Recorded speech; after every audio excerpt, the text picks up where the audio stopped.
नहीं। कहे के मतलब ई बा ये दासोपुर में दासो पट्टी। हाँ दासो पट्टी। जासो पट्टी। अरे दासो सखी अरे झूम झूम अरे गावो रे सखी अरे भीम का जन्म हुआ है झूम झूम गावो रे सखी भीम का जन्म हुआ है।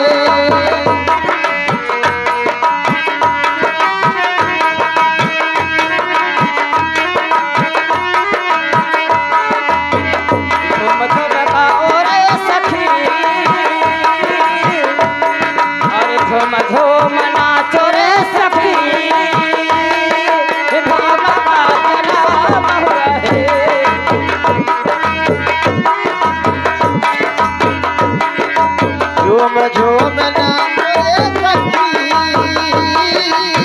झूम झूम गाव रे सखी बाबा का जन्म हुआ है झूम गाव रे सखी बाबा का जन्म हुआ है।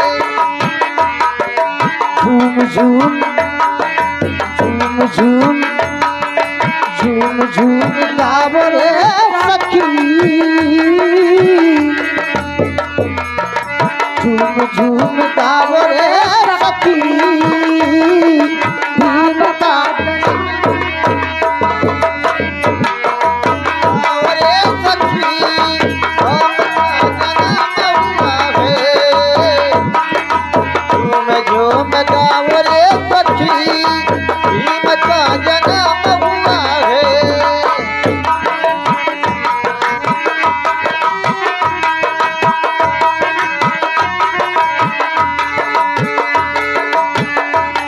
सूखल बगिया में फुलवा खिलल बा यही रे विदेशियन के दतवा हिलल बा।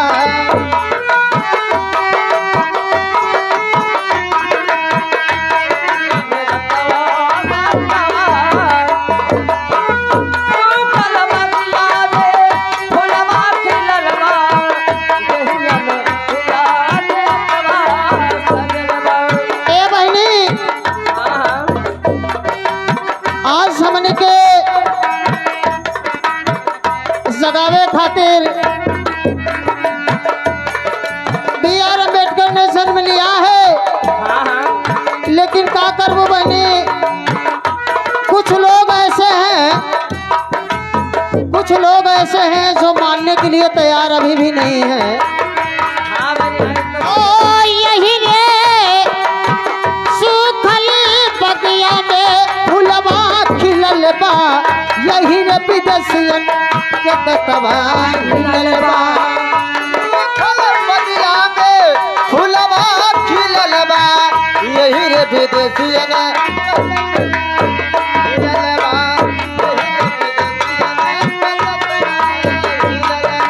झूम झूम गावो रे सखी झूम झूम गावो रे सखी झूम झूम गावो रे सखी बाबा का जन्म हुआ झूम गाओ रे सखी बाबा का जन्म हुआ है झूम झूम गाओ रे सखी बाबा का जन्म हुआ है।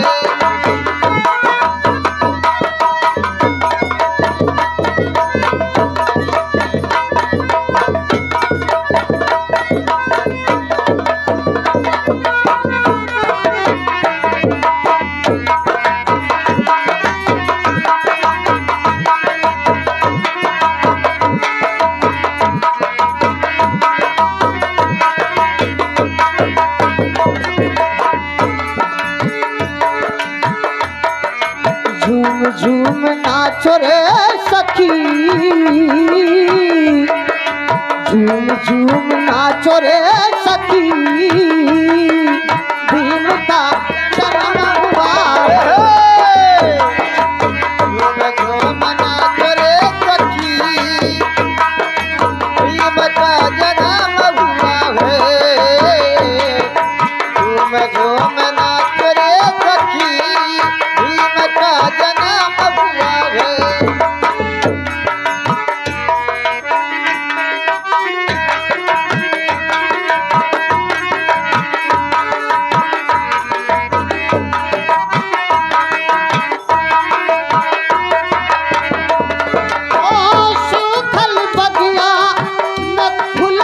हिलल बा यही रे विदेशियन के बतवा हिलल